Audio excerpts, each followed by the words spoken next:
I worked the night shift at a community hospital in Florida. Quiet place, mostly elderly patients, but the workload was no joke. Long hours, short staff, and almost no appreciation point. One night, I was assigned to oversee a confused elderly patient who kept trying to climb out of bed. Standard protocol. He needed a full-time sitter in the room. That's when I met Alina. She introduced herself as the new sitter, said she was from Trinidad. She was petite, probably 5 feet tall, maybe 100 pounds, but she had this confident energy that filled the whole room. Friendly, chatty, smiled a lot. Too much. Maybe. I gave her the usual rundown and told her to page me if she needed anything.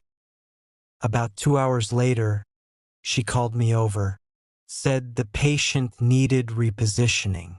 I came in to help, and something about the way she looked at me felt off.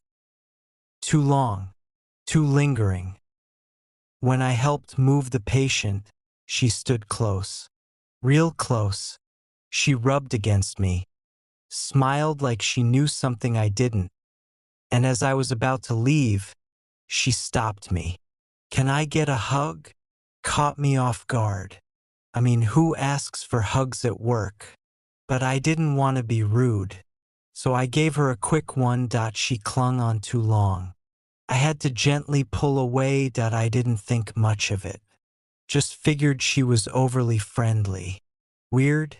Sure. But I've worked in hospitals long enough to see all types. But then it escalated. That same night, around midnight, I came to check on the patient again. Alina looked up at me and said, loud and clear, "I could feel how hard you were when you hugged me earlier." I froze. That wasn't just inappropriate, it was dangerous. I brushed it off, said I was making rounds, and left the room faster than I walked in. But it didn't stop there. For the next 2 nights, every time we crossed paths, she made some flirty comment. Kept asking me to sit on the couch in the patient's room and talk. She even asked me to come in during my break so we could hang out in private. I kept it professional, declined every time, but I started to feel something shift. She didn't like rejection. Her tone got colder, eyes sharper, and then, 2 nights later, it happened. I showed up for my shift, got pulled aside by my supervisor. "HR wants to talk to you," she said, her voice stiff. I thought it was about overtime or scheduling. IT wasn't. Alina had filed a report. She claimed I'd made sexual advances toward her, that I'd tried to grope her while helping with the patient, that I made her feel unsafe. Was stunned that I sat there in that office, listening to them read off every word of her statement. Twisted versions of our interactions turned against me. I felt the blood drain from my face. My stomach dropped. I tried to explain, but they'd already decided. Until the investigation was over, I was suspended, unpaid. I walked out of that building with my ID badge taken, my reputation in shambles, and her smiling at the nurse's station like nothing happened. But she had underestimated one thing. I'd been keeping notes. Alina gave me the creeps from the start, and after the hug, I started keeping a detailed log of every interaction we had. Dates, times, exact words. Everything. More than that, I had security footage requests in place. I'd reported my own discomfort with her before the HR claim. I flagged it quietly, just in case. And thank God I did.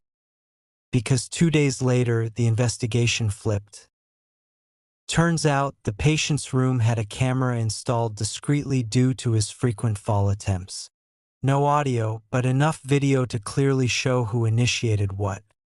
And it wasn't me. Footage showed her leaning in, touching me, cornering me when I tried to leave. The hug, the lingering touches, me visibly pulling away. When HR saw it, their faces turned ghost white. Two more sitters came forward, anonymously, with similar stories, and just like that, the predator mask she wore cracked wide open. She was terminated immediately, but I wasn't done. Her lies nearly destroyed my career that I filed a defamation suit. With video evidence, written logs, and a legal team hungry for justice, I had more than enough. Turns out, she had done this before at her last job, but they'd settled quietly. Not this time. We went to court, and I watched her sit on that stand and try to fake tears. I watched her lie again, but this time the jury saw through it. She lost, publicly, legally, professionally. She now has a permanent mark on her license. Good luck finding work in any hospital again. And I was reinstated, got a public apology, and most importantly, cleared my name. The best part? A few weeks after the trial, I passed her in the parking lot of a retail store. She was pushing carts. Our eyes met, and the look on her face when she saw me, clean scrubs, hospital badge back on my chest, priceless. Brain reflective wrap-up, 15 to 20 seconds. Some people weaponize kindness, twist rejection into revenge, and play the victim so convincingly, they almost get away with it. Almost. But the truth has a funny way of surfacing, especially when you keep your receipts. If that story hit you in the gut like it did me, smash that like button and tell us in the comments. Have you ever seen someone try to ruin a good person and fail? Subscribe for more true stories of justice, karma, and sweet, sweet revenge.